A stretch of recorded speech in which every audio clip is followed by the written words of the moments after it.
এই ফলাফলটা পাওয়ার জন্যই সানডে লাঞ্চে রেঁধেছিলাম ঘরোয়া পদ্ধতিতে বেঙ্গলি স্টাইল চিলি চিকেন। নমস্কার বন্ধুরা, আমি রাজেশ্বরী চলে এসেছি নতুন একটি ভিডিও নিয়ে। খেতে বড় ভালোবাসি আপনাদের পছন্দের এই চ্যানেলে। ম্যারিনেশনটা আমি আগেই করে ফেলেছিলাম। ম্যারিনেশনে কী কী ব্যবহার করেছি তা আমি লিখে দিয়েছি, স্ক্রিনে আপনারা দেখে নিতে পারবেন, চাইলে স্ক্রিনশটও নিয়ে নিতে পারেন। ম্যারিনেশনের পর চিকেনগুলো এক এক করে ভেজে নেবেন। আমি এখানে দুটো বড় সাইজের ক্যাপসিকাম আর পেঁয়াজ বড় বড় করে কেটে নিয়েছি।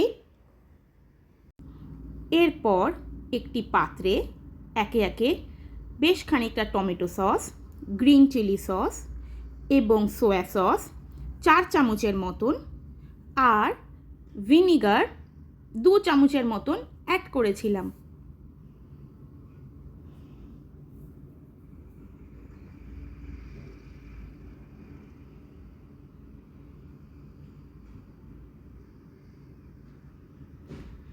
তারপর তাতে খানিকটা জল দিয়ে সেইটাকে একটু পাতলা করে নিতে হবে।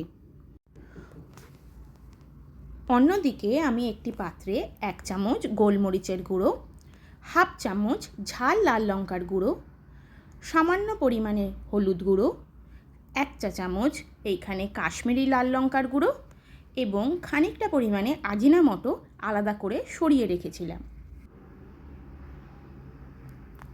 কড়াইতে যেই তেলে মাংস ভেজে রেখেছিলাম সেই তেলটাই এখানে ব্যবহার করছি এবং সামান্য পরিমাণ তেল আমি ওতে অ্যাড করেছি। এরপর আমি আলাদা করে একটা পেঁয়াজ কুচি করে কেটে রেখেছিলাম আর কড়াতে সেই পেঁয়াজটা আগে ভেজে নিয়েছি।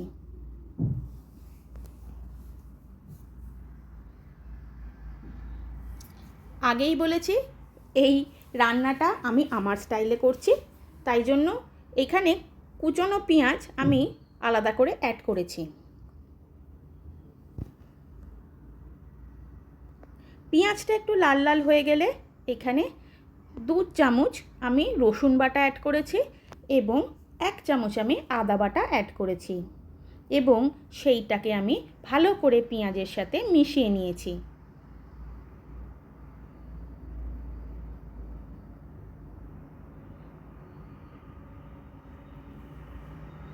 ভাজা ভাজা হয়ে গেলে এরপরে আমি গুঁড়ো মশলাগুলো অ্যাড করে নিলাম আজিনামোটো বাদ দিয়ে,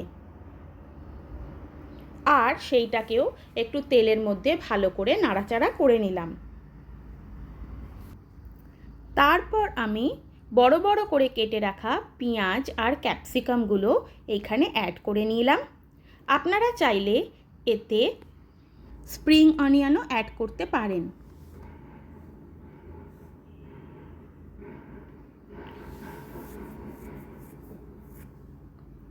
ভালো করে নাড়াচাড়ার পর আমি আজিনামোটোটিও অ্যাড করলাম। তারপর অন্যদিকে একটি পাত্রে আমি বেশ খানিকটা কর্নফ্লাওয়ার সাথে জল দিয়ে সেইটাকে একটা স্লারি বানিয়ে রাখলাম পরে অ্যাড করার জন্য।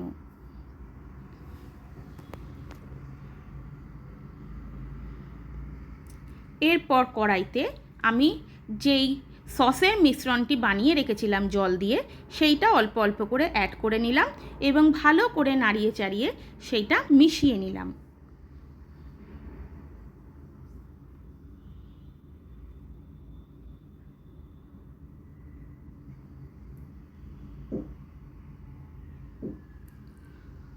সসটি ভালো করে নাড়াচাড়া করার পর তাতে আমি স্বাদ মতো নুন আর সামান্য একটু চিনি অ্যাড করেছি স্বাদটিকে ব্যালেন্স করার জন্য। তারপর আমি এই কড়াইতে ভেজে রাখা মাংসগুলো অ্যাড করে ফেলেছি আর সেইটাকেও ভালো করে পেঁয়াজ আর ক্যাপসিকাম আর সসের সাথে ভালো করে নাড়াচাড়া করে নিলাম।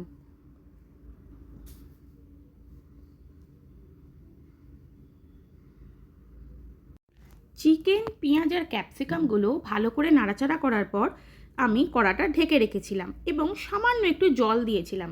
তাতে এখানে আপনারা দেখতে পাচ্ছেন একটু জল জল হয়ে আছে।